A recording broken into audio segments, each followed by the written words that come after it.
If you've ever driven down to Branson, Missouri, the country music shows, the go-karts, the lake, you've passed within a couple of miles of this place and never known it was there.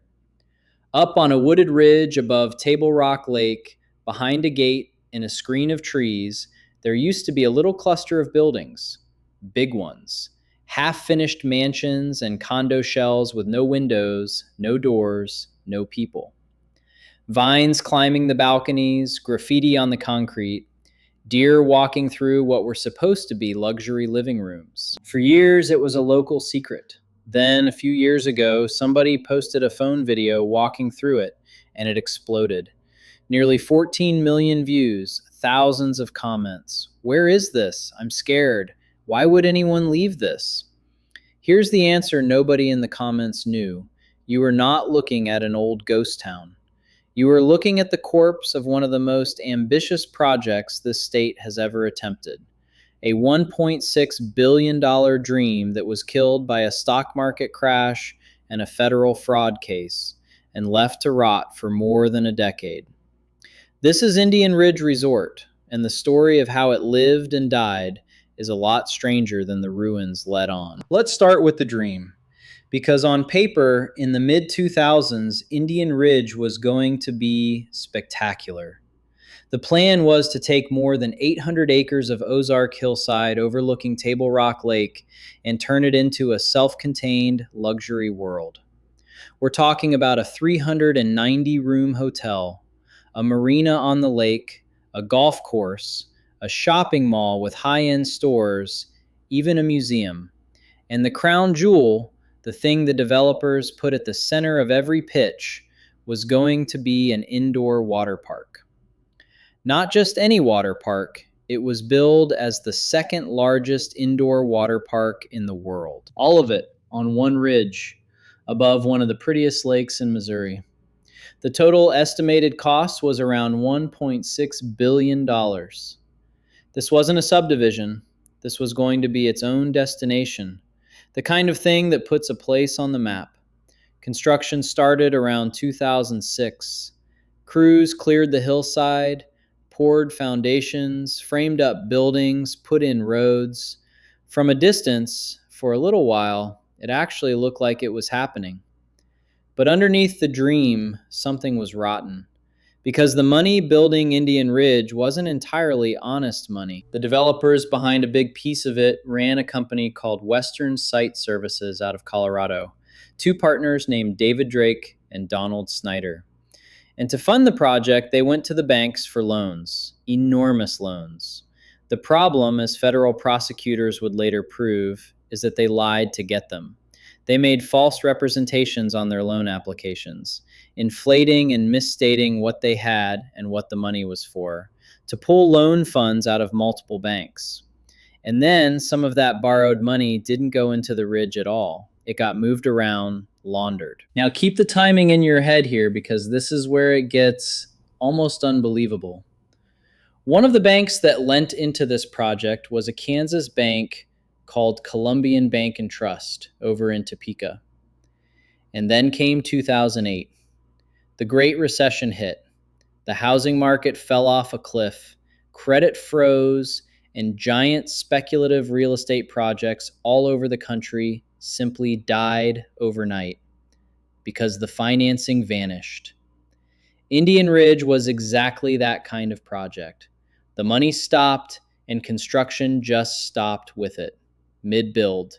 Buildings half-framed, foundations poured for towers that would never rise. And that Kansas bank, Columbian Bank Trust, one of the lenders, in August of 2008, state regulators shut it down. It failed. The FDIC had to step in and take it over. One of the banks feeding this dream collapsed in the very same crash that killed the dream. So there it sat.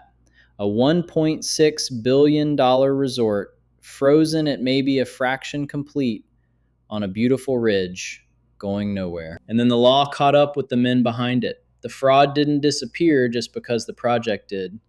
Federal investigators pulled the thread on those loan applications, and it unraveled. David Drake and Donald Snyder each pleaded guilty to conspiracy to commit bank fraud and conspiracy to commit money laundering. Each of them was sentenced to 5 years in federal prison. Their wives, who were tied into the paperwork, pleaded guilty to concealing the crime. One of them got probation. On top of that, companies connected to the project were found to have violated the Clean Water Act during all that hillside grading.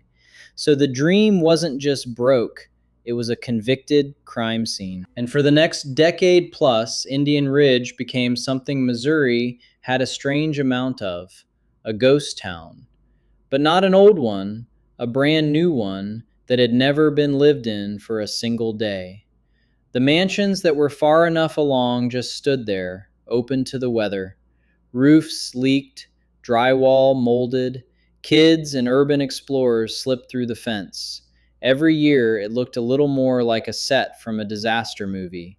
This eerie, upscale ruin, empty streetlights over empty streets, all of it slowly being taken back by the woods. Which is exactly why, when that walkthrough video finally hit TikTok, it went off like a bomb. 14 million people looked at these decaying luxury shells in the middle of the Ozarks and could not understand what they were seeing. It didn't look abandoned the way an old farmhouse looks abandoned. It looked like a rich neighborhood that everyone had fled in a single afternoon. The problem was, all those viral viewers started showing up in person. The site is private property, and it's not safe. Crumbling structures, open drops, no lighting. The county sheriff actually had to put out public warnings telling people to stop coming to trespass on the ghost town from the video. So that's the resort's whole life. A billion-dollar dream, built on fraud, killed by a crash, abandoned for a decade, and then accidentally reborn as one of the most famous ruins on the internet. But here's the part the viral videos almost never mention. Because the story doesn't end in the ruins. Right next door to that ridge is one of the biggest attractions in the state, Silver Dollar City, the old-timey theme park that draws millions of visitors to the Branson area every year. And the company behind Silver Dollar City looked at those 800 acres of failed, fenced-off, half-built resort and saw the future. They bought it, and starting in October of 2022, the crews finally came back to Indian Ridge, not to finish the old dream, but to erase it. The decaying condos and mansions that had haunted the ridge for over a decade were demolished. The ghost town got torn down. And in its place, Silver Dollar City announced something enormous, a 10-year, $500 million expansion with a brand new lakeside resort as the centerpiece. A couple hundred rooms perched on that same ridge, finally connecting the theme park down to the shore of Table Rock Lake. The kind of destination the original developers promised, except this time built by a company that actually has the money and isn't lying to a bank to get it. So if you drive down to Branson in the next few years and look up at that ridge, you won't see graffiti and vines and broken glass anymore. You'll see a finished resort lit up over the lake, full of people. And almost none of them will know that they're standing on the grave of a $1.6 billion lie. That before the lights, there was a decade of silence. And before the silence, there was a dream so big it needed a crime to pay for it.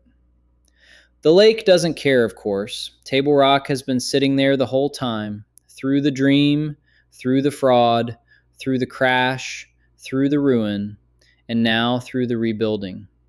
Same water, same shoreline, watching Missouri try to build the same dream twice. The second time, maybe, for real.